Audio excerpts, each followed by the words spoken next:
But when we're talking about securing elections, the other side that oppose that says that disenfranchises people. That for every time you require something, that there are some people who are just not going to get over the hurdle, and so you're keeping them from voting. How do you address that? Well, a great example of that is I've been trying for the last 3 years, and I finally got it done this year.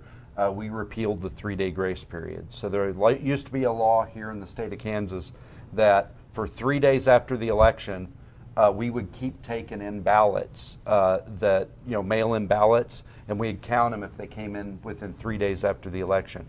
And that might sound like, hey, the mail's slow, let's give people a little extra time. But I was going around and I was talking to the election officers, I was talking to the county clerks and the election commissioners. What they were telling me is a bunch of those ballots that were coming in didn't have a postmark.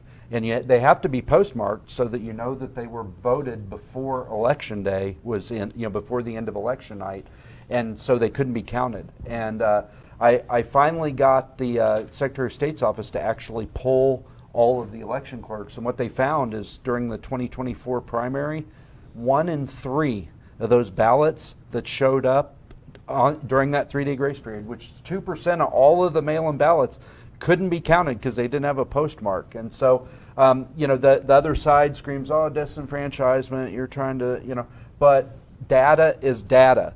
And that's just unconscionable. The voter did everything right.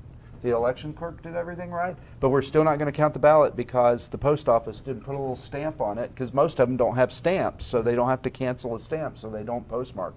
So, I'm not focused on the screaming on both sides. I'm focused on making sure that every valid vote is counted and only valid votes are counted. And I think that's a great example. You got to stay focused on addressing people's concerns and restoring confidence, and just kind of tune out all of the screaming and on both sides.